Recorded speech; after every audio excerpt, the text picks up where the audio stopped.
you can't.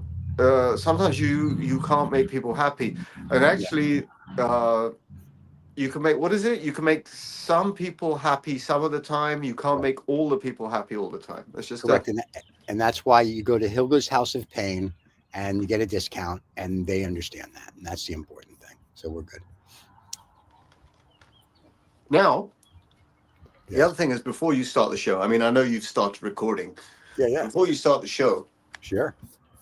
since Usman is engaged uh, um, well, World he's conflict. the, let's call this collateral damage. This is the Right. collateral damage of the spit spat going on between India and Pakistan. Yeah. India are sort of throwing missiles in Pakistan's direction. Pakistan is throwing missiles in India's direction. But the net Hmm. consequences, on a serious level, they're hitting somewhere near where Usman is.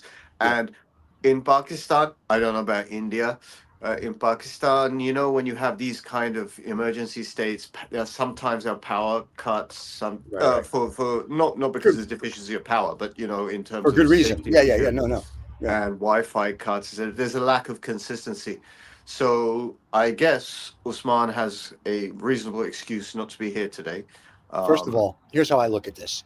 I think he made a phone call on Monday because we and asked him what he was arranged going to it. talk And about. I arranged think it. he arranged it because he said He the text arranged it. message we got a few hours ago said there was a drone that dropped near my house. Now I checked, I and think that was a pre-written text message. It was very it well was a planned. pre-written. And the other part of it was I checked. It's an Amazon drone.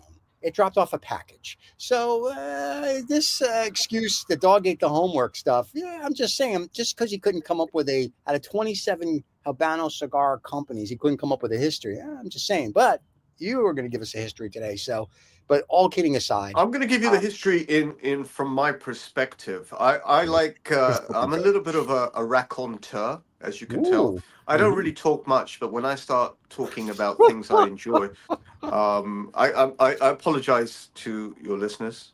Yes, I yes. It's apologize your to the show. Why do you 24 listeners. apologize to our listeners? It's your show. I'm too humble and lower person for this to be my show. It is Here we our go. show. It is I'm our. sure. It Whatever you belongs say. to the world. Here it comes. Okay. Um, and that's the way and this is why you sort of like, you dial into London, you get a little bit of false Yeah. humility, you get a Oh, little bit of bravado.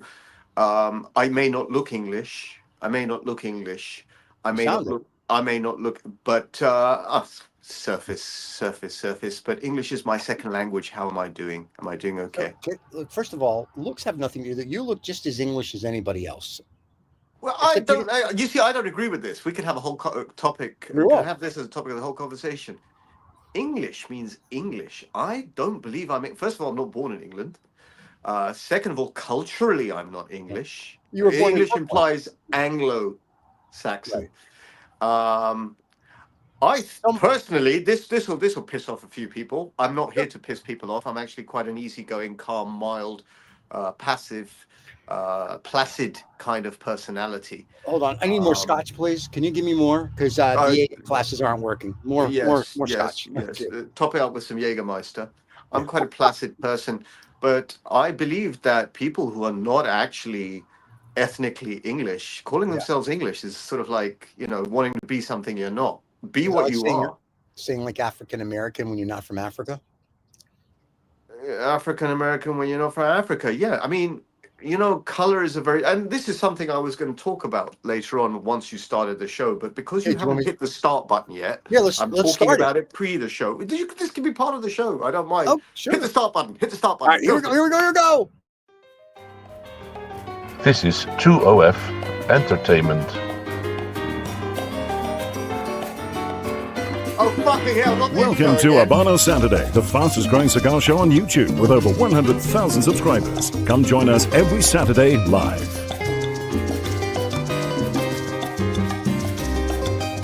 Every Saturday live.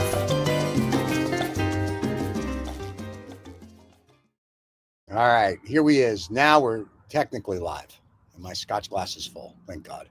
Your So, scotch glass is full. It's a scotch glass is full kind of day. There's a lot to talk about and digest. it is. Um, I will seek yours and the audience's forgiveness, I have a big cigar evening this evening. Yeah.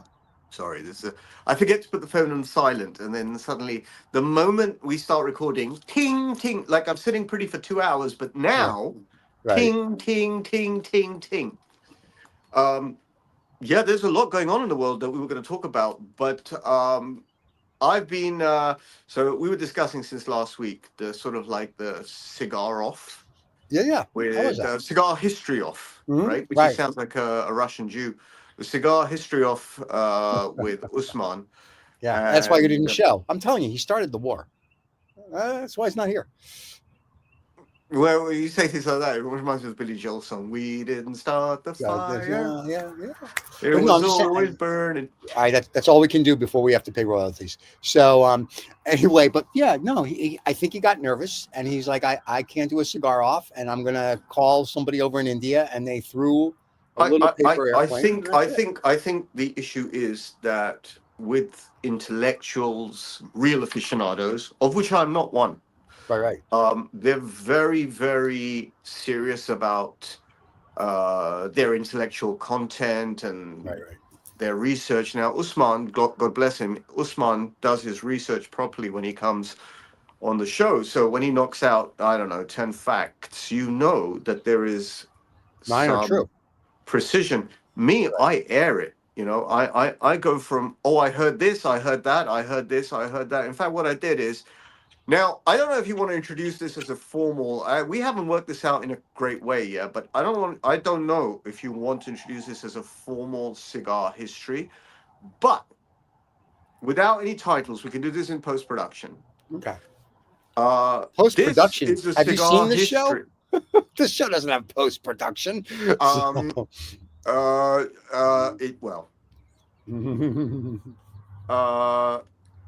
I wanted to give you a couple of minutes, sure, on a cigar brand, Cuban cigar brand, as if there are any others. God forbid. God forbid. Oh no, I'm in the post Usman era. I need to be. Chill out. Oh my God, he's not here. So it's not going to be any fun if you're nice. He's not here, but I feel his presence. I feel the weight of his eyes, sort of like staring at me through the back of my head. Yeah, but until he's on the show, where we can actually monetize I feel that this might be. Sorry, I didn't mean to cut you off. I try not to talk too much. I feel that this might be a bit of a cusp kind of show where things might go in a perhaps slightly different, maybe even better direction. The reason being this, instead of giving you a cigar history, it is a cigar history, but actually it'll be a bit of a cigar brand nostalgia moment. Let's call it cigar nostalgia. Sure. Okay? So me, I'm a nostalgic person. Yeah. I'm the person that likes the history. I think the cigar community as a whole, people that I meet, are undereducated about the brand histories. And I think, and the whole rationale of doing this was so that if you know even one or two really nice things about a cigar brand, it should increase your enjoyment. So the cigar brand I'm going to talk about today is Quai D'Orsay. Yes, I said that in a French accent. Now, I said that in a French accent because in another lifetime, I had I was, the words don't come out of my mouth properly. I was married to a French lady who would often swear at me in French. And so by a process of osmosis, I have absorbed the French and the French accent into my system. So the reason Quai D'Orsay came to mind is one of the 27 cigar brands that I heard a little bit of gossip as of late. Now, the gossip that I heard, which may remain gossip, but I have a feeling it's not, is that imminently, sometime in the future. Now, I don't know if let me educate you as much as I can, and I'm educating you from a very humble position of someone who's just new to this world of cigars. Oh my God! Yeah, here we go. So in the 27 brands lineup, you have some super brands, you have some international. So they have sort of like a like in a ranking system like you have in the army or navy or the services, you have the top level, sort of then just under. No, let's go better. Let's go for the mafia. You have capo de regime, then you have the bosses, the underbosses, their consiglieres, Right. then you have the soldiers, etc., captains and soldiers, right? So you have that ranking system, and Mhm. so you have in the Cuban cigar industry. I don't know why you focused on me just to put the pressure on me, but as you know, I take pressure really well. Bring it on. All right. No, so the reason why Quai D'Orsay, there was some gossip. There's some gossip that Quai D'Orsay may become a super brand.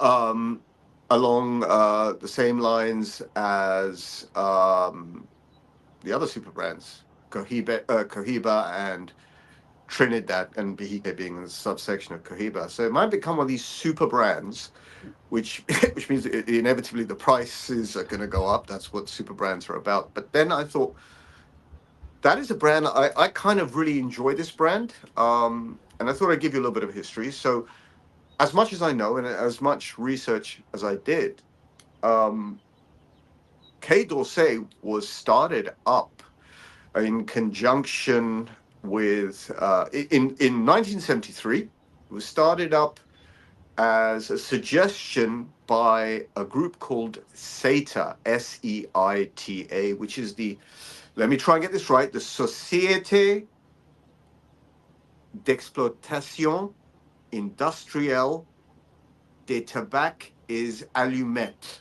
So it's a French company that used to make cigarettes, very famous cigarettes in France, Gauloise and Gitane. And what they suggested to the tobacco industry in Cuba was, can we have a French brand to market to the French audience, which has a slightly more, so this was their assertion, has a more refined taste and a cigar that's slightly lighter, slightly creamier, and that can be paired with the finer things in life, such as champagne. So it was a bit of a marketing kind of, well, it was an organic process and a marketing process that was started to give the French cigar smoking community something slightly special. And it's called Quai d'Orsay. And this happened, and it happened in 1973. And it's called Quai d'Orsay because SEITA's office was on a road on the south bank of Paris called Quai d'Orsay. I've been there. I was there a couple of years ago, smoking a beautiful Quai d'Orsay um, French regional. Okay. So that was the rationale for this brand starting up. And only as far as I know, in the late 90s, maybe even 1999, did this brand become available to the international market. In fact, before that, it was a brand that was kept specifically for France. It was meant to be sold in France and mainly at duty-free outlets for the French audience. So I thought that was a pretty sexy little historical sum up of a cigar that may become much more prominent than it even is right now. I believe there's 5 or 6 vitolas or different sized cigars, and most of them are relatively mild cigars compared to most other Cubans. Um, I'll have to give you a cue for this, so let me just check something. Uh, yes. So those leaves are grown in Vuelta Abajo in Cuba, which is one of the 5 main growing regions. I'm not so familiar with these regions. Had I been there, they would stick to my mind much more closely. But next time, any of you splendid people get the cravings for a Quai d'Orsay, imagine when you are smoking this beautiful cigar that in some way you've entered the French or even the Parisian market, and you're sitting quietly on the Rue de Quai d'Orsay, the Quai d'Orsay being the south bank of the Seine River. Very, very expensive area, actually. It's sort of like Mayfair in London. Perhaps it's very classy, classic, beautiful architecture. It's sort of like 5-minute walk to the Eiffel Tower. And when you smoke a cigar like that, you sit outside, you have a beautiful coffee or I don't know, a Kronenberg 1664, or or actually a nice glass of wine, which is what this brand was meant to pair up with. And I have a very good friend who suggested one of the top ends would be Krug. I'm not particularly a champagne drinker, but uh, that is the suggestion. It is a transformative brand. It takes you somewhere. It's got a little story behind it.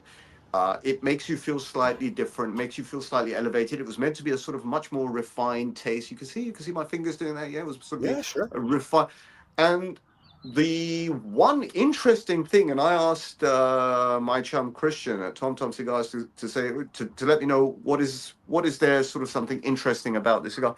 So you noticed that these cigars, the wrapper, not the band, the wrapper is a slightly yellower color, a slightly lighter color, and that was all meant to be part of the marketing, sort of champagne-y color, can I say? So those are the thoughts and images that you should conjure up, even if you're smoking a Quai D'Orsay, I don't know, sitting in on the toilet in Australia. That should transform you to a place in Paris where you feel a little bit more sophisticated. You sort of arch your back, sit up a little bit more straight, blow a puff, and enjoy your life. You got to be That's careful when my you say blow. Habanos history for You got Quai to be careful when D'Orsay. you got to be careful when you say blow a puff, because in some places that has a whole different connotation. But Well, there you go. You reflect on whatever's inside. You reflect it out with. What did you think of well, my and little yes, Habanos history? can I tell you that was a tear? I'm crying. That was beautiful. See, No, I this is haven't achieved the Charlton Heston level of acting. oh, here we But go. what I wanted to impart in my Habanos history, apart from Yes. these little snippets, is the feeling I get when I smoke a specific cigar. Because a little bit of history, in my mind goes a long way. I agree. And that's why I said you sort of like arch your back a little bit, and you think, oh, yes, I am that fine international gentleman sitting in Paris having Wow. a cigar that has been rolled in Cuba and specifically for this market. Right. And those are the little nuggets of enjoyment that I get off on. Well, you get off on other things, I'm sure too. But Now, so the yeah, real question is, yeah, after that, yeah. do you feel like smoking a Quai D'Orsay? I have smoked them before, and I do enjoy them. Mm. I did not know the rich history of it, and now I feel that my life is more better, as we say, because now I know the French history of the cigar, and now I'm gonna go have to have Nunzio and Rocco smuggle in a container full, and it's a whole nother process. So Well, there you have it. then I feel vindicated. I feel I feel that I've done my duty. I feel that I have hit the mark. That's good. So we did well. Huh? That we did very well then. I like that. That was a nice rounded history. Well, it's not a history for me. It's a little story, and history is far more interesting for me. Everyone is different. Some people like statistics. Some Right. people like precise pieces of information. I'm a bit of a storyteller, and I like to take it in that direction. And what I was hoping this week, maybe next week, is that Usman would supplement this with technical facts. These are the vitolas. Right. This is what their characteristics are. This is the person who founded, that kind of stuff. And mine is more of from a, I won't say technical perspective. I'll say more of someone who's enjoying the cigar. How can I increase my enjoyment apart from the fact that I'm retrohaling and trying to absorb these oils and feel what the aroma is, what the taste is, and what I'm pairing with? I want to capture a moment. I hope I did. I kind of, it's beautiful. Anybody who needs to know about cigars, there you go. And now they can, if they're in London or anywhere where you buy Cubans, they can go buy one of these and they can sit on the loo in Australia, apparently, and puff away, sitting up straight, because apparently they slap. I think that was a good example. I was trying to go for something as far detached from, a beautiful sunny road. And it's always sunny on that road. For some reason, it's always sunny on that road. For that kind of money, it has to be. That road is so fucking up. Ooh, that's a bad word. You can't That say road road. is so Yeah, fucking road. upmarket that Yeah. Karl Lagerfeld had his studio on that road, on the Quai I D'Orsay. remember. Sure. So there we go. That was good. Coming back to, it's very, very kind of you. That was my first Habanos history. I expect it's the last because people say, oh, fucking hell, get rid of this man. Can I tell you, the fans are going crazy. They all love it. I suspect the fans are watching this show because they are crazy. Well, you know, and what we do is we hold sorry, their I forgot. families. I have to be nice. You're lovely Why? people. No, they're not. Stop it. We know who our fans are. Anyway, No. I promised. I promised. Aside from mild slippages in the character, to be nicer. I made a whole effort since last week to be nice. Really, how'd that work out for you? It's I'm alive, but I've apparently the change in energy has started a spit spat between India and Pakistan. I see that. That's The terrible. world has gone sideways because you now have an American Pope. Yeah, that's crazy. They did that because of the orange man. There's no, like, really, who cares? I don't want an American Pope. I want the guy from Zimbabwe. I want the black guy. Well, he's created some controversy, not bad controversy, nice controversies, because the Peruvians are claiming him as theirs. Big deal. It's Peru. The Americans are claiming him as theirs. And the people in Chicago are having wet dreams about this. Are you kidding? They're thrilled. And the Vatican has claimed him as theirs. So he's got a Vatican passport. Yeah. He's got a Peruvian passport. Yep. For those of you who are slightly dense, Peruvian means from Peru. Yeah. And because people are thinking, where is Peruvia? There's no Peruvia's Peruvia. No, it's Peru. Yeah, it's Peruvia's in the Peruvia region. In the Peruvia region, near Canada. Peruvia. Near Canada. Yeah. Hey, go to Canada and make a right. It's right there. No, Canada, not Canada. Canada. Oh, Canada? Okay. Yeah, because you have Canadians. Why not Canada? I started that about 25 years ago, and I managed to get that vernacular through the family. I have this thing about nonsense. But yes, that energy has created the spit spat between India and Pakistan, which I've been watching. Now, I didn't know. I've been reading about it. Well, I have the pre-Usman way of thinking about it. Yeah, which I can't say. And I have the post, because the followers will just drop. The followers will just drop, and they have been dropping. Like literally 1,000, 2,000 followers wiped off my Instagram account. Really? Yeah, absolutely. Well, I put the Pakistan flag up. I'm patriot. Yeah. I'm from Pakistan, right? Yeah, no kidding. Right. That's why we have the green background. Cool. I put the 2,000 followers just dropped instantly, literally overnight. Boom. Now I could say flippant things and nasty things and whatever, like, you don't want to watch, all that kind of stuff. Well, frankly, before you go on a rant, let me ask this, because you guys are from Pakistan.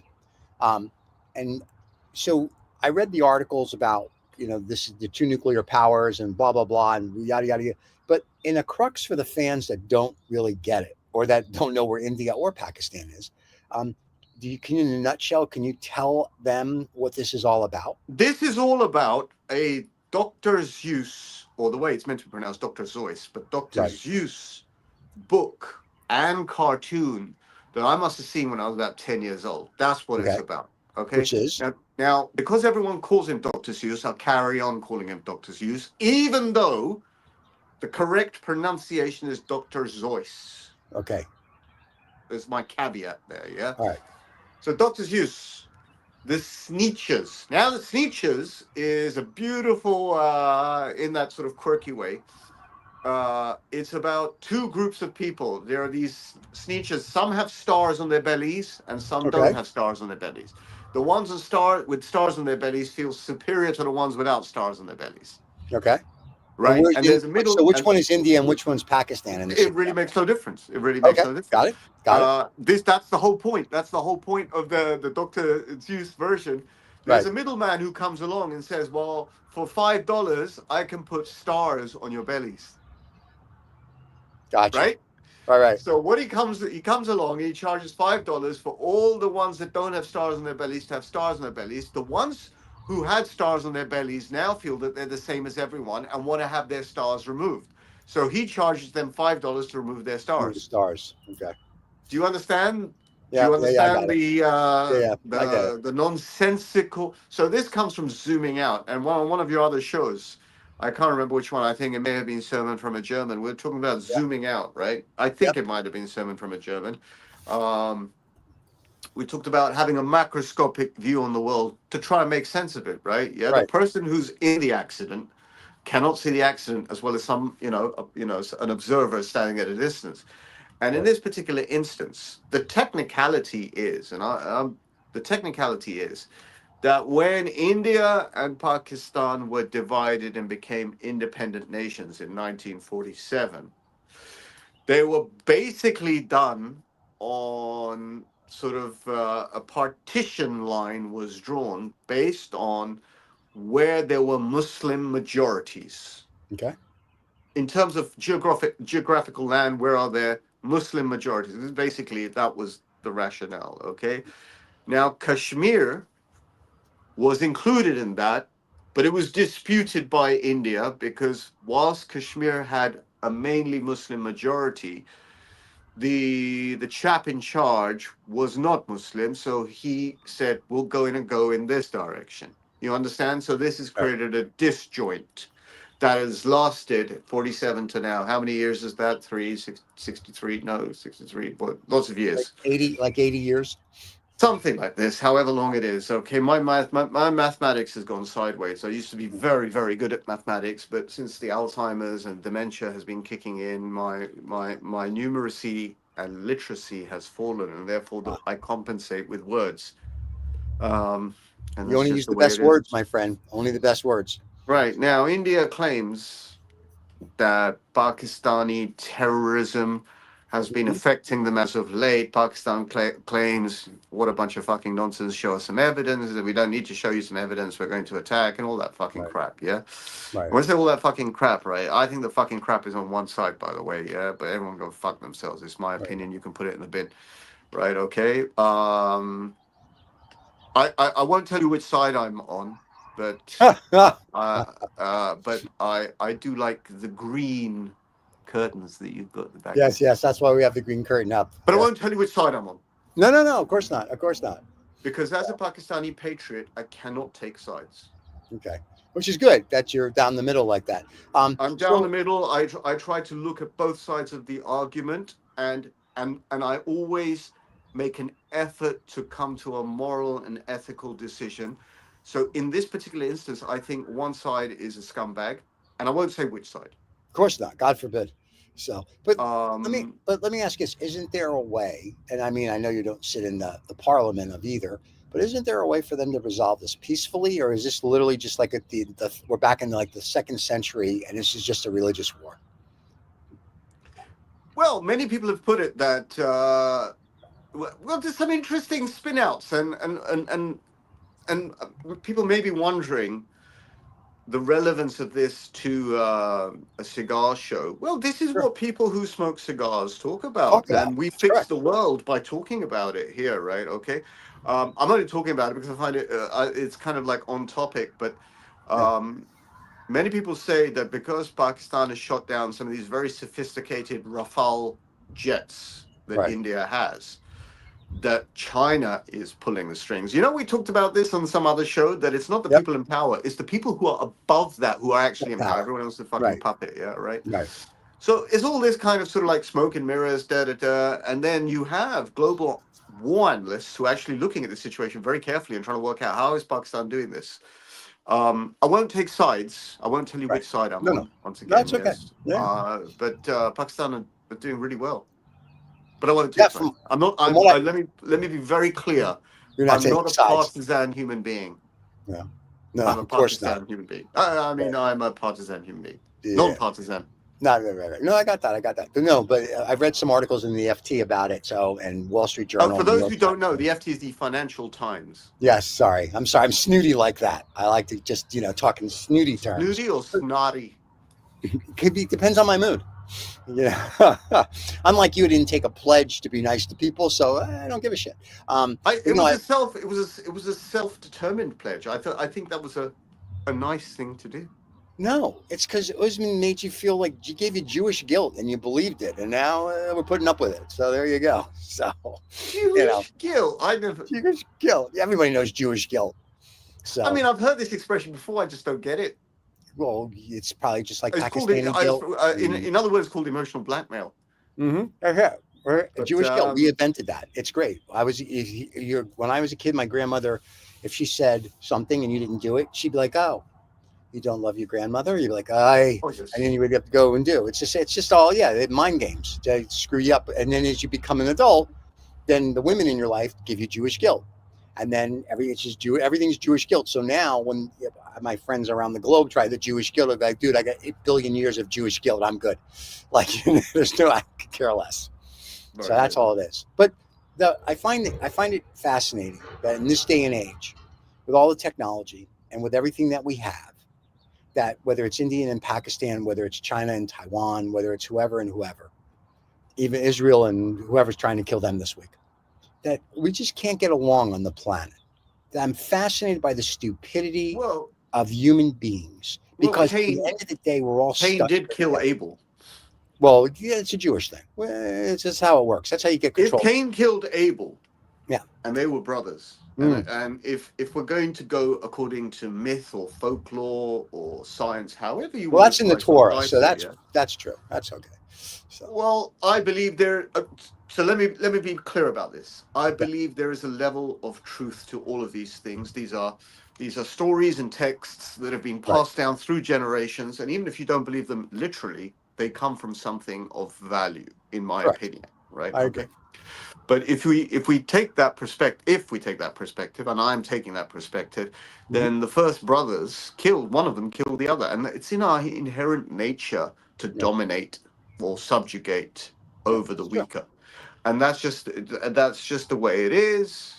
There's a book called The World, and in the book it starts 30,000 years ago, and it talks about the first conflict, and it literally just takes us through. We are just a society of conflict, and I get that, but I'm just saying with all the advancements, but with all the advancements, and with all this, and with all that, are you kidding me? Really, we're still fighting over whether it's religion or this or that. It's the dumbest thing in the world. It's, you know what I mean? It'd be like you say that, right? But there are some people who will say we are just an intelligent species of animal. If that's the case, rival chimpanzee groups fight with each other. Yeah, that's true. Animals are territorial. We are territorial. We're curious. Apparently, what makes us different from animals is our creativity, the ability to make music, to hold memories, etc., and document memories and all that kind of thing. And that brings us on to AI, which I know that you've been discussing in great depth in some of the other shows that you have in this universe of 20F entertainment. We're like the Marvel universe. Who knew? So yeah, I mean that's a very nice money making scheme by Hollywood, to be very honest with you. Sort of like how many times can we respin the story in different ways without spending extra amounts of money? And that's just the way I'm very cynical when it comes to branding and marketing, which is why when it comes to things like cigars, right? The thing that makes it interesting, and I'm trying to bring this back onto point, the thing that I find, again, interesting above the marketing, because to a non-cigar smoker or to a new cigar smoker, when they're looking at these 27 Cuban brands, and I hope they're not looking any further than those 27 Cuban brands, I got it. is apart from the fact they're different colors. So, you know, you've got Quai D'Orsay, which is sort of that, I wish I'd kept some bands here, but I've got a Trinidad band here. It's sort of like Quai D'Orsay is a yellower version of that, sort of a mustardy yellow version, which I kind of think relates. The reason why they've done that is to get that sort of that champagne-y kind of quality, because I think what they wanted to do was, back to Quai D'Orsay, was to sell it as a luxury product alongside other luxury products, such as champagne, such as, I don't know, French perfume, etc. It was a very duty-free item. Right. You know, like when you go to duty free, and I was reflecting on this a few years ago. Yeah, everything that I like in this world is the thing that's most expensive in duty free. Okay. Cigars, alcohol, perfume, Yep. and leather belts. And those are the things that are always the most expensive things at duty Right. free. So they've got this monkey completely nailed. Right. But when someone goes to choose a cigar and they look at a Partagás or they look at a Hoyo de Monterrey or a Quai D'Orsay or a Monte Cristo, yeah, you look with your eyes, right? But if you Right. look, if you wear a different pair of spectacles or a different pair of sunglasses that allow you to see history, yeah, or allow you to sort of go beyond the band, under the wrapper, through the leaves, that is what increases the enjoyment. That's what increases the enjoyment, as far as I am concerned. A little bit of education goes a long way. I agree with you. So, and it creates great dialogue. I guess I'm going a little bit seriously here. I haven't got a smart Yeah. to bounce off on yet, but I'm trying to give your audience a Your audience? positive your audience a positive reason to go out and try this fabulous brand. Cigar. It is Now, a fabulous, and by the way, you know, secretly, it's becoming one of my favorite brands. nice. That means they're going to sell out this week in London, because every time you say that, everybody goes and tries cigars that you talk about. Hey, It has been happening. I was smoking. What was I smoking yesterday? I was smoking a Trinidad Vihia. I was sitting in.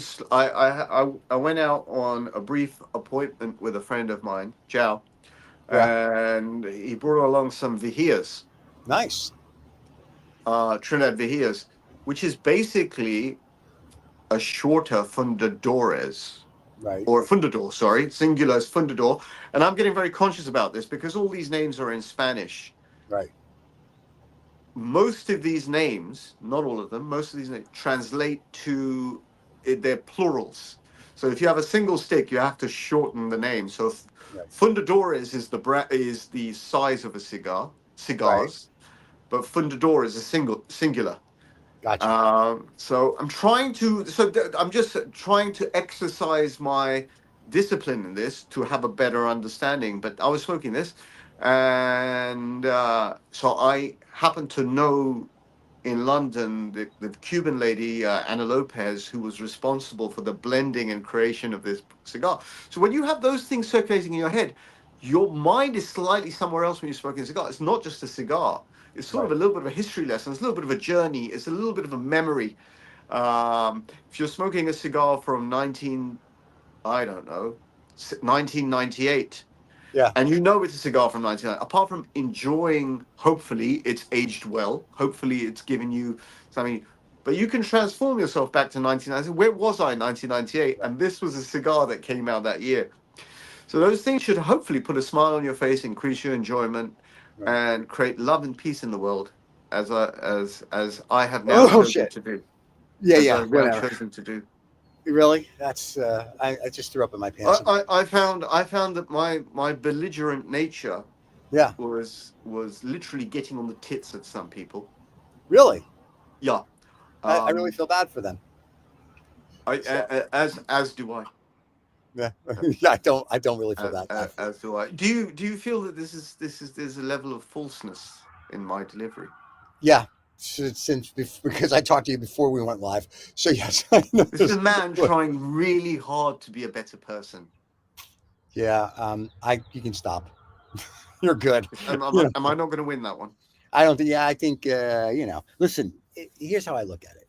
As I always tell you, be you, and it'll work itself out.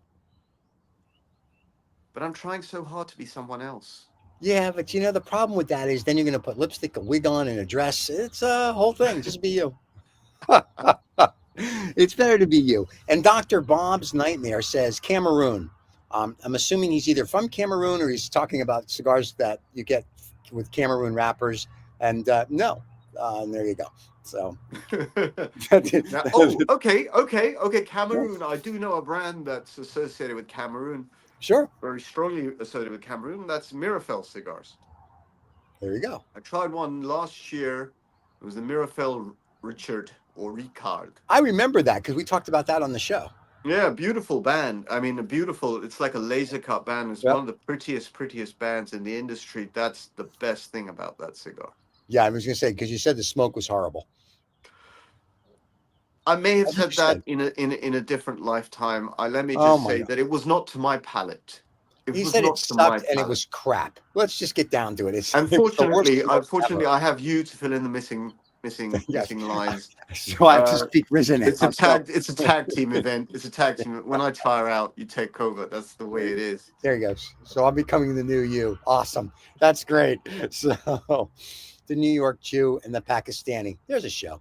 Anyway, but no, it's very cool. I mean, I like that. I like the old you when you would say stuff. So now next week, depending on what goes on with the conflict, you may have to be Habanos history again. Because I don't think it's ending by next week. If there are any of you out there, and yourself, Stephen, if you've enjoyed my little story, it's not even a history; it's a little story. Story. I come from the 1970s. Okay, I'm from the 1970s. I come from a time when TV on British TV. One of the really great programs on TV, which you won't know this, right? It was a 25-30-minute program called Jack and Ori. You come home from school, every weekday there's this program called Jack and Ori. And Jack and Ori was a famous celebrity, and King Charles did this as well. He was Prince Charles at the time, would tell you a story from a book or read from a book. And that was one of the most interesting, captivating pastimes in the late 70s, perhaps even the early 80s, but late 70s, certainly for me as a sort of 7-8-year-old, right? Okay. Right. And I'm story-based. I read quite a lot. And so I think, when you throw a ball, the whole point is for the other person to catch it. And I think the best way to deliver information about cigars is to make it into a story that is perhaps slightly more digestible. Right. I agree. And that's why I did the Quai D'Orsay, and that little experience I was talking about, sitting on the Quai d'Orsay, the sun hitting you, smoking that cigar, having a beer or a glass of champagne. I've done it. I know what it does. It makes the cigar taste at least 5 times better. Okay. Not 4 times, at least 5 times better. Right. Now, for your audience, if you know this story, the cigar might taste at least 2 times better, even though you're not sitting on the Quai d'Orsay. That's right. But you got to drink it with the proper beverage, and then it may be 3 times better. Okay, let me put it this way. If you watch the Godfather movie, which everyone loves, I don't know anyone who hasn't seen it. There's 1 or 2 people out there who haven't seen this. 1 or 2 idiots. Oh, sorry, not idiots. 1 or 2 less fortunate who have not been able to see. No, I guess idiots. I think was good. You're good with that. If you saw the Godfather movie and you eating a great bowl of pasta and having a nice glass of wine with it, your enjoyment level of the movie would go up. Your enjoyment level of the food would go up, right? Okay.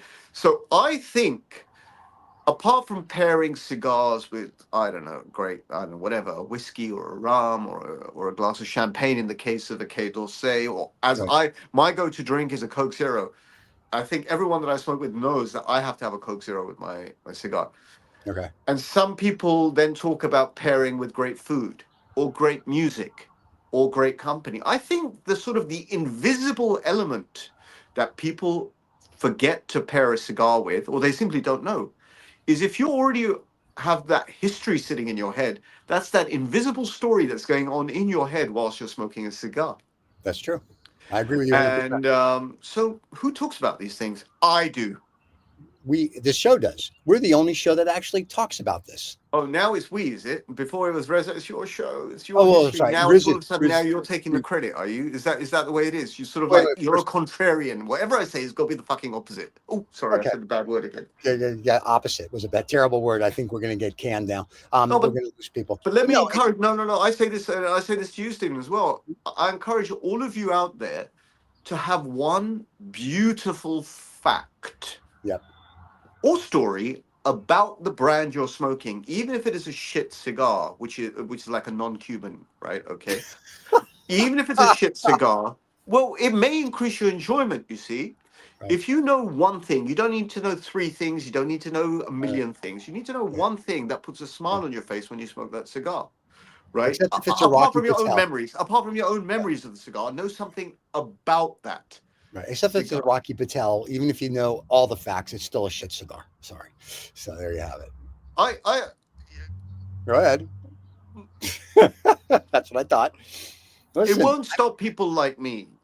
It won't stop people like me saying what I say. But let me tell you this: if you spend $10, $15, $20 on a cigar, which is sort of whatever cigar, we're talking about New World cigars. If we're aiming at your US audience, right? we have a global audience. Okay. I wasn't going to do this. But let's say if we were going to talk about Davidoff cigars, right? Okay. I had one the other day. I remember I sent you the picture of the late evening Churchill. I enjoyed that one. That's I mean, right. The late hour. I love that. They're best. It's one of the best cigars out there. Non-Cuban. Now, the reason of the proliferation of Davidoff in the USA is because Zeno Davidoff, sort of has created this slightly mythic character in his name for having been around. Well, Davidoff were originally Cuban cigars, right? Before they moved production to Dominican Republic, right? Okay. Right. But Davidoff is a very well recognized, very old school luxury brand. And they would produce cigarettes as well. There were Davidoff cigarettes. They used to smoke. I mean, you can still get them. Yeah. And in the US market, because you can't get the Cubans, what you can get is something that's kind of associated with Cuba, and the name is a luxury product. And you're still so if you know a little bit about that history, a little bit about that brand, more than most people know. Most people say, oh, it's a luxury brand. Why is it a luxury brand? Right. We said, well, actually, it's a luxury brand because originally it was of Cuban leaf, and the leaves were grown there, and it had a different characteristic. And because of this, they had to move and You kind of start investing intellectually and emotionally into the cigar. And if you know something that most people don't know, or few people know, it will put a smile on your face when you smoke it. That's right. true. Okay. And also the association of Davidoff with the Churchill series. So I believe they've got Davidoff cigars got basically three levels. They've got the white label, they've got the Churchill, right, and then they've got the I think they're called the word is going out, the Davidoff guy in London, Vaibhav, was explaining it to me. They have the different colors. So you have the Nicaraguan band and the Honduran, sort of like with if you know something about it and you know why it is the way it is, you'll smile when you smoke it. Yeah, the Churchill series for the Davidoff for me is the late evening or late hour. That's my favorite.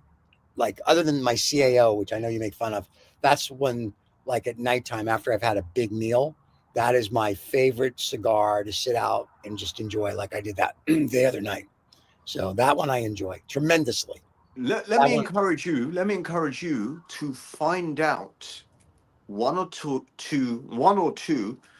key nuggets about CAO Brazilian. So next week, when I try and cover a cigar brand, I'm going to try and stick to a brand that hasn't been covered by Usman as yet. I may go for something like, he's done Sancho Panza. He's done. Has he covered Monte Cristo? I might have to have a go at Monte Cristo. I don't think he's covered Monte Cristo. Now, by the way, Doctor, just really quick, Dr. Bob's Nightmare says he's Garcia Cubans is his new favorite cigar. He's never had a bad LGC. I probably pronounced it wrong, but you can see it in the comments as well. So he's never had a bad. I see it in the comments. Yeah, oh, there we go. Now I can see.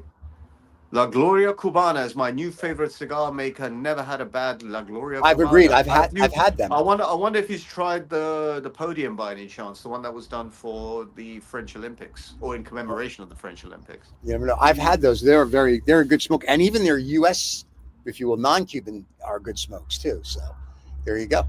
Oh, I've just seen the comments there. Ali's on there. Ali's talking about Rocky Patel's 60 is actually good. I actually had the Rocky Patel 60 In 2010 is my recollection. I had it in Paris from Publicis bar, which I don't believe Right. exists anymore. Um, What was it? yeah. It was shit. Right. Rocky Patel cigars are Well, shit. I don't use words like that anymore. Since when? It was not to my palate. Right. It was crap. Right. Rocky Patel cigars are crap. Having said that, you know, having said that, let me say some kind words because that's Why? the way I am, right?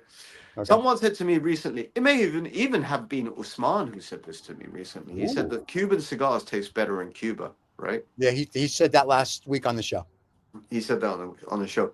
Well, I have a love affair with Paris. Okay, I adore Paris as a city. I mean, basically, I can be in the shittiest part of Paris, but I'm starstruck. It's like Paris is not a city for me. Paris is basically a beautiful woman. Well, that's Paris is a beautiful French woman to me, right? Okay, that's how I think of Paris. I'm visiting just beauty. Okay, Right. and let me say that in reference to this Rocky Patel 60. I don't think I had a bad time smoking it, but it wasn't a cigar. I just happened to be smoking it in Paris, and, Gotcha. and that was like an overarching. I was just in a fucking good mood. Sorry for the bad word again. Can't say mood. I was in a remarkably good mood. Oh my God, this is I was in a killing me. remarkably good mood. Right. See, I'm making an effort. It's called making an effort. Why? And you know, the best effort in life is the one when there's no gun to your head and you're doing it internally. And so I'm exercising that form. I call it sort of an enlightenment, a moment of enlightenment. You're looking at me with very, very, very sort of like because I'm reading Alley wrote. critical eyes, very critical eyes. Well, I was going to comment, but then Alley wrote, I think if you like heavy cigars like a Series V, I'm assuming he's talking about the Oliva V, in the late hour, the 60 because it has a spice bomb. I'm going to try this Rocky Patel 60. And I'll see if it's good, if I like it, and if not, then Hey, I don't know what's wrong with you. I don't know what's wrong with you. Yeah, we started this show on Quai D'Orsay. I gave you a beautiful history, and one person comes along and gives you a one tap and says, "Oh, I have the Rocky Patel 60." You should say, "Forget that. I'm going to have a Quai D'Orsay." I've had them though. I've smoked them, so they're beautiful. But now smoke another one with the history, that Habanos history imbued into your smoking experience. You know, let it permeate into the cigar, into your nostrils and out through the smoke. Let yourself imagine that you are the American sitting at a Paris bar, smoking your cigar, wearing a nice blue beret. You're Inspector Clouseau all of a sudden? You became Peter Sellers? Well, that's where my French comes from, to be very, very honest with you. Yeah, Inspector Clouseau. Inspector Clouseau had the best French lines. But that's where I think, you know what, you may have just nailed it there. That's where my love affair with Paris started. Not the whole of France, but Paris. Right. And I think I saw my first Inspector Clouseau movie in about 1978 as a kid, right? Yeah. I thought it was the funniest thing I'd ever seen, right? Yeah. Peter Sellers. And then in 1980, my parents took me to Paris.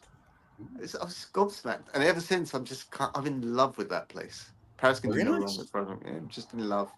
Yeah. Favorite city in the world, Paris. Really? I like it. It's not my favorite city, but I do like it. It's a nice city. I enjoy it when I go there.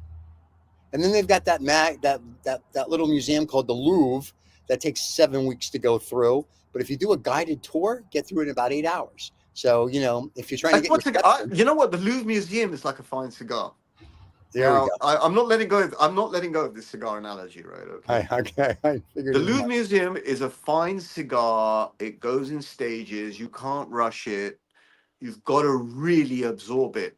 And just like the Habanos histories, if you go to a museum that big, before you go, pick one thing that you really do, apart from the Mona Lisa. Everyone goes to look at the Mona Lisa. Yeah. Pick one thing or one area and fixate on that. And that will mean that you'll hang around for the next 3 or 4 days if you have time. Yeah. And you'll, and by the way, staying on topic, the Quai D'Orsay, that area which is like mainly one street, but it's basically the Quai means the key, right? The key, or where the boats dock, the quays, right? Right.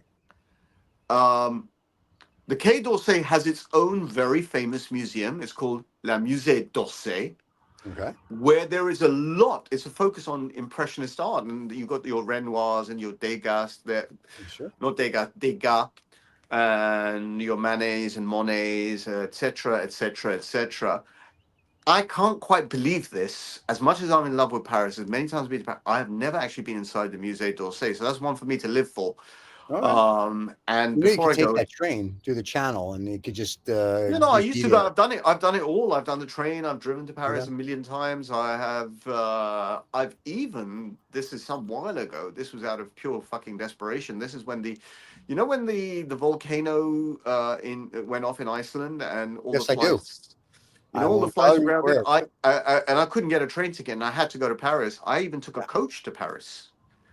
So I've done Wow. different. I've done different routes. I've flown to Paris, trained it, driven it. I haven't walked to Paris, Well, yeah, it's but hard. I did the Channel Tunnel to Paris when I was in London the last time, and I yeah, actually enjoyed that. That's kind of a cool thing to say you've gone under the channel.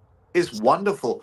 It's absolutely wonderful. I have a tube station 5 minutes walk from my house. This is how Right. funny it is, right? I have a tube station 5 minutes walk from my house. I can get onto that tube station, Right. and one change later, Right. I can get out in central Paris. Very nice. Did you understand that? I do. I speak English. It's one of those things. So yes, No, I but got did it. you get did you catch the concept of that? Yeah. Once I get on that tube station, one train change, Yeah. Yeah. and the next stop is Paris. I Love got that. Yeah. Why don't you do it more often? All right, if that's a challenge, I'll do it more often. If I'm just saying. I mean, I'm both open your. since in this post Usman era, I'm open to There we go. challenges. I'm But open my to these point is challenges. this quasi doozy whatever cigar you just talked about. Why don't you go and smoke? Oh, I talked about it so much that you can't remember the name. It's the Quai d'Orsay. That's the one. You're lucky I remember my name. And come on. We discussed the AA meetings anyway. The point of this is that you should go next week at some point, sit down in the Champs-Élysées there and have a cigar and take a picture, and there you go. I'll post my last, just for you. I'll post my last visit to the Quai d'Orsay with my cigar and drink. Nice. And we'll Fans wanna tag you in, and you can say, well, we just had this show. This is what we spoke about. Come and watch more of it. Well, we could do it with you, but apparently your fans are dropping, so we'll have to use our fans. Well, that's because as in sort of like I'm not telling you which side I'm on. That would be No, crass. we got that from the conflict. Yes, That would be crass, and I want to rise above these things. really. Hence the green curtain. Go ahead. So, Hence the green curtain. Hence the green curtain. right, with a little white in it. Go ahead. So, but Um, for the fans that are watching very quickly that are coming in late, Usman couldn't join us today because the dog ate his homework, and what he did is on Monday he called the head of Pakistan and India and said, "Can you start a war? Because I don't want to do the Habanos Cigar Challenge with Riza." So because of that, he's not here this week. Hopefully the conflict will be over by next week, and he'll be back. And all kidding aside, he did say that a drone dropped in front of his house, which we did check, and it was really an Amazon drone dropping off a package. Close enough. So hopefully he and the family are safe. We send him all the best, and hopefully at some point cooler heads prevail and all this ridiculous crap stops. So there you go. And that would go for the Ukraine and Israel and all the other people that are fighting. In his absence, I'll set him a small challenge. Maybe he can supplement my little story on Quai d'Orsay with some facts that I omitted. Maybe audience members can, if they have some facts about Quai d'Orsay that increase the enjoyment of this cigar brand. Yeah. Send them in. It'll be nice, right? It'd be beauty. And then the Dr. Bob is saying he missed the hovercrafts. I remember the hovercrafts that used to go through the channel. They go to France. Remember the hovercraft? Now, I'm getting on now. I don't remember hovercraft going all the way to France. Hovercraft is you could be perfectly right about this. I just don't remember it, right? Yeah. Hovercrafts used to go to places like the Isle of Wight. Okay. But my recollection is that there were not hovercraft. Maybe they were sea cats. They were sea cats or something like that. That went to France, but Maybe. I remember the hovercraft. I Yeah. stand corrected if I'm wrong on that. I remember the hovercraft. We never took one, but I remember seeing them and whatnot. I was like, that's pretty cool, but that was it. So I don't know where they went to. But They float on a they float. I know how that works. I'm just saying I've they never rise up been on a cushion. Yeah, there. It's amazing. Look at Hot that. air. Hot air. That's why they watch this show and they fill the hovercraft. There you go. So very cool. Well, my friend, I think we got it. We talked about the new Pope. Anything else you want to say to the new Pope before we go? So I find the Pope making process very, very exciting.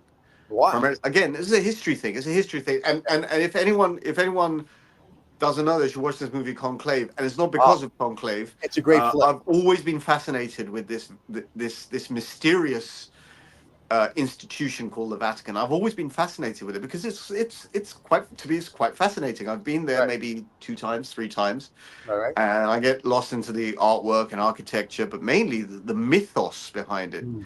And you could tell from the way I talk.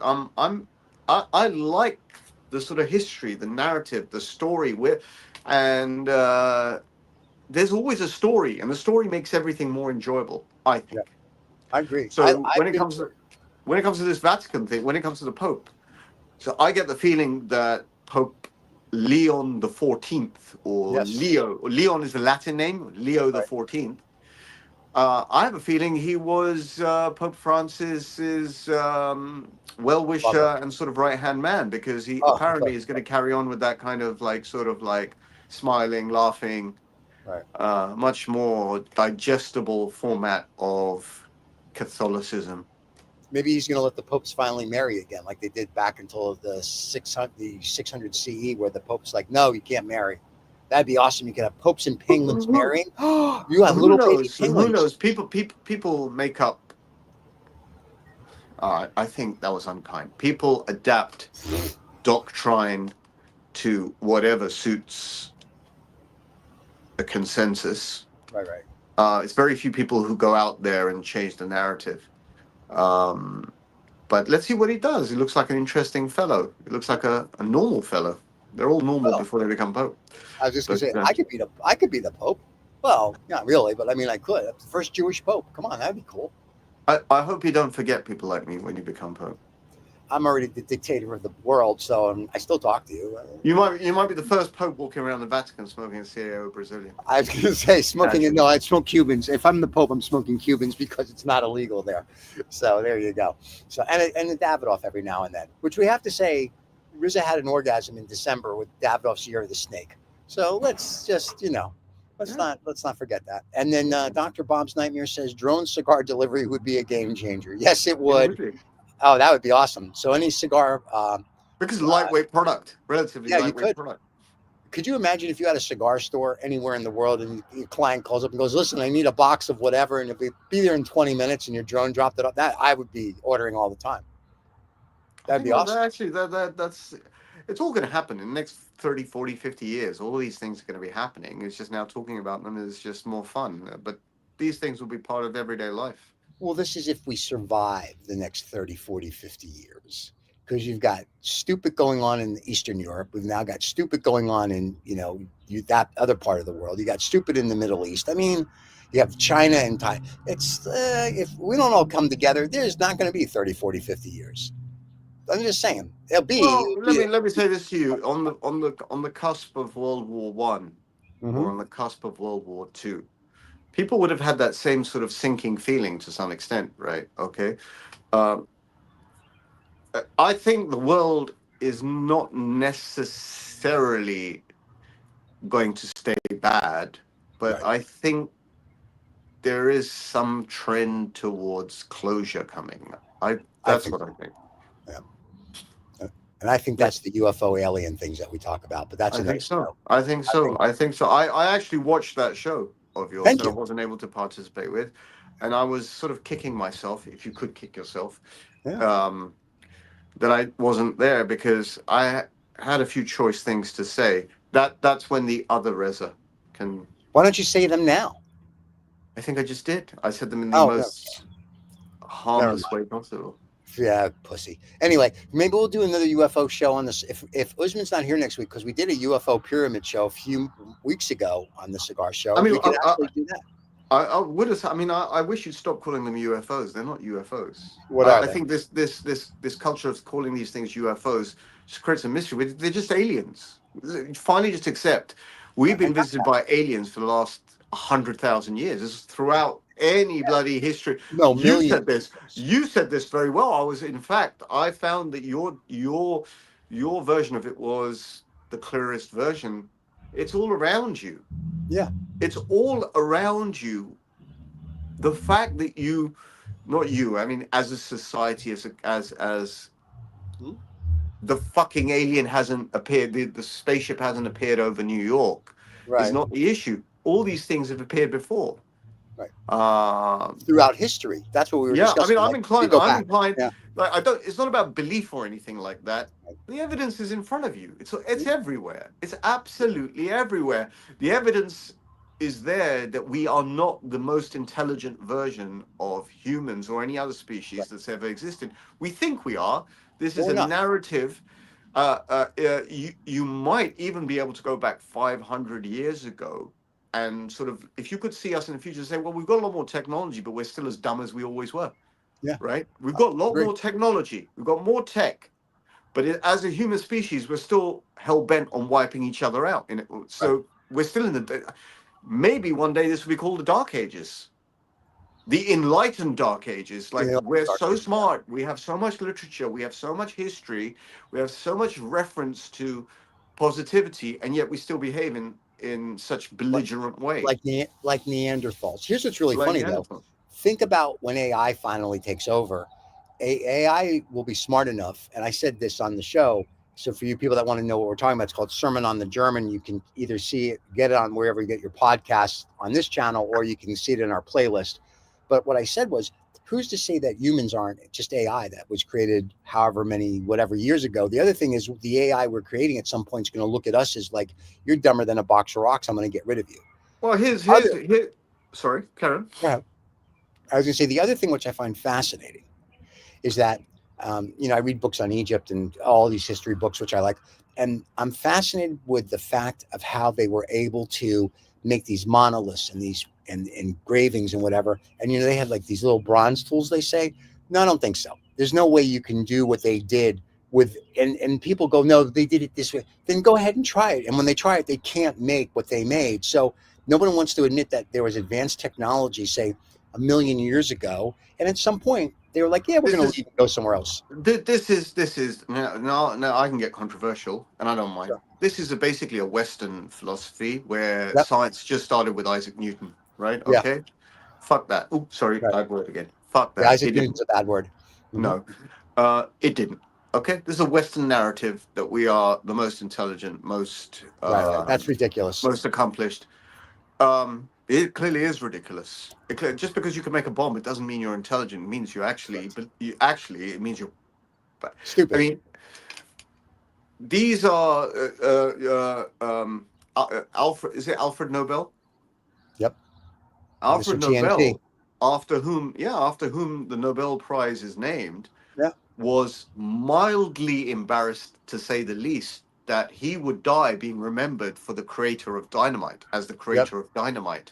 Yep. He thought that would be a really bad way to be remembered. So he created a prize for scientists and do-gooders around the world called the Nobel Prize and the Peace Prize. I think it's a very smart move, because when people think of Nobel, they think of the Nobel Prize, right? Not many people know or remember that he created dynamite, which is a very destructive thing. Now, it's destructive, but it was also used for, dynamite can be used and is used in very good ways for, excavation, etc., etc., etc. But you would think that especially in modern history, that science only started like 300 or 400 years ago. Science has been going on ever since, human beings were existed, pre-human beings. We don't know. I don't know if we will ever know exactly in terms of revelation were we seeded on this planet? Are we hybrids? Right. Are we're not, are we pure blood? If you want to use Right. that expression. How many alien races are we surrounded by? According to NASA, 27. If you need scientists, there are some scientists say, oh, we're exploring the statistical probability of aliens existing. Correct? That's Yeah, cool. the statistical probability. Listen, there is plenty of intellectual fields that physical science does not cover. Right. Yeah, spirituality is a great part of humanity. How can science describe spirituality? Can it? Correct. Right. Can it? Can it? There is no language in science to say spiritual, Right. to cover what we don't know. Hmm. Science in itself, in terms of mathematics, is slightly self-defeating because it's restricted to mathematics, and it would argue, science just argues that if it's not if it's not mathematics, it's not science. If it's not science, it's not mathematics. But Right. you're stuck in that way of thinking. Spirituality is sort of existential. You know what I mean? Art is existential. Right. So anyway, that's a different discussion for a different time. But a cigar experience, can it be described in mathematics? It can be described as a vitola that burns for this period of Right. time. But how do you describe the enjoyment you get out of it in mathematics? You can't. What did you call me? I said you can't. Oh, I see. I didn't call you anything. Oh my God. Well, I mean, I guess you can. You could say my cigar experience on a scale of 1 to 10 was X, but theoretically, you can't. No, but really you can't physically describe it other than in words, and even your words can be deficient. How do you describe the emotional way? I mean, you can choose as many words as you want, but sometimes you can never always get. That reminds me of this cigar that this Selectos number 3 that I was smoking maybe 3 or 4 months ago. The UK regional. I was searching for what flavor am I getting halfway down the cigar. The lady who was in charge of rolling it, the blend, told me I was thinking lavender. Right now, only because she said that, I was sort of like, oh yes, maybe, but until that point, that's not what I was thinking. I was thinking licorice. Okay. So, how do you describe those things? So science is deficient in some areas. Yes. Well, a lot of areas, but. A lot of areas. Yeah, that's very true. My friend, as always, it is good to see you. To the people in India and Pakistan, get your shit together. We need Usman back. It's the only reason we care. But no, let's all. What was the thing you said last week? Look, take care and love yourself or some crap. What was the bullshit you ended the show with last week? I won't say it now. Now that you've now that you've negated it. I didn't negate it. I thought it was touching. I cried. I laughed. I touched myself. I sang. I was going to say, take care of yourselves and of each other. There you go. That was the crap that you said last week. Okay, let me say one thing in closing, right? Sure. Smoke a nice Quai D'Orsay. Find the vitola size that suits you. Smoke that. In Paris. And that's the takeaway lesson for today. There you go. Even if you're not in Paris, you will be transformed to a sunny street in Paris. With I couldn't have sold it. I mean, I'm not even trying to sell it. I'm just giving you a history that speaks for itself. And if you're in London, these will be sold out in every chemist shop by Thursday, because when Rizza talks about a cigar, everybody goes and tries it. So if you're in the UK, get your asses to your stores now, because they'll be out of stock. Because the last time you talked about a cigar, every time you talk about something that you really like, they disappear off the shelves, whether it was the Davidoffs or whether it's whatever. So yeah, just FYI. And if you want to smoke the cigar that I smoked on the Quai D'Orsay in Paris last time, it was a Clemenceau. There you go. And with that, ladies and gentlemen, thank you for watching. We will be back next Saturday, hopefully the 3 of us. If not, it'll be the 2 of us. And we'll rant whizzically about things. And thank you for the fans that were here live, and hope you enjoyed the rebroadcast. And everybody enjoy. My friend, as always, as we say, Gio, and more scotch, please. And we'll see everybody next week. Cheers.